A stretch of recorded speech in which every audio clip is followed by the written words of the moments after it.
I believe we will prevail. Nevertheless, in the best interest of our country, I'm recommending that Emily and her team, all of Trump's and his supporters' claims about the fraud, violation of the Constitution, massive vote tampering, and the fact everyone will be put in prison. This news put pressure on gold, which price almost dropped to $1,800 and forces investors to leave. Welcome to the Coin Post. I don't even know whether it's good or bad news, but it's easy to guess that I'm talking about Trump admitting he lost the election. But let's take one step at a time and discuss the points in due course. I'm gonna share with you what exactly Trump said, how to take it, and why he agreed to lose. In the second part of the video, we're gonna talk about the impact of US political processes on financial markets. And no matter which candidate you like the most, give us a thumbs up so that more people can see this video. Let's dive in.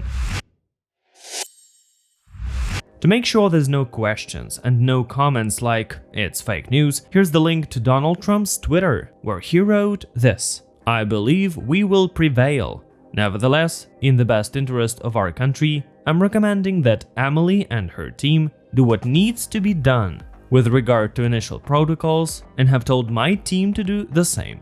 So let's sort everything out. The first part refers to the fact that Trump's lawyers continue to fight in courts for the election results, and he has no intention to end it. The second part is direct instructions to begin the process of transition. The point is that in the US, the election process is pretty slow. First the general vote, then the electoral college, and then the new president takes office. And the whole thing, despite the fact that the future president is already known after the general vote, lasts from early November until late January the following year. In order for the country to remain politically effective at that time, there's transfer of power process, when the future president appoints key members of his administration and ministers in advance and gives them access to the necessary information. In a nutshell, if the Central Intelligence Agency receives any important information, it will have to make two reports at once, one for Trump as acting president and one for Biden as the future one, to ensure that the latter is aware of the situation at the time of taking office. Similar processes will take place in the other branches of government too. So Trump made just one tweet, and the gold continued to fall.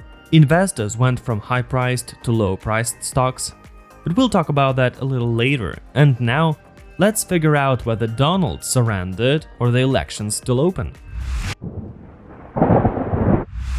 According to Trump's message mentioned earlier today, he believes in his victory and urges his supporters not to give up. What does it mean? And why then he agreed to a transfer of power if Secretary of State Mike Pompeo had previously told us they were preparing to hand over power to the new, that is, Trump's second administration?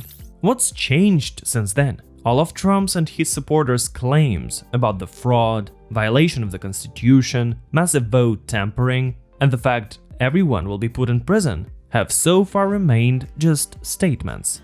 Trump did not make much progress in courts, and the Georgia recount that was conducted only confirmed Biden's victory. The results changed just a little bit, which casts doubt on the allegations that Dominion's faulty program intentionally miscalculated the results.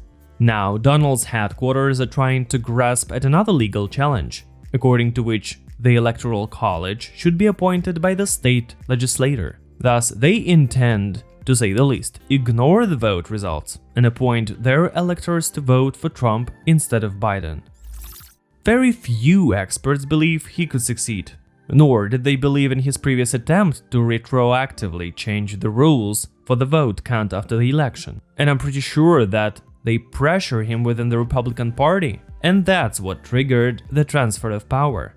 In the same way that Trump wanted to postpone the election until the pandemic was over, but then his Republican colleagues came to him and said that no one had ever done before, and he wouldn't either. Now he's probably under the same pressure because his actions put the whole party's reputation in jeopardy.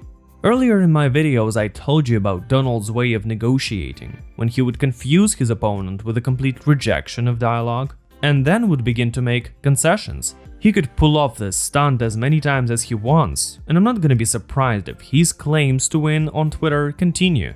Here's actually one of them, and there will be more for sure.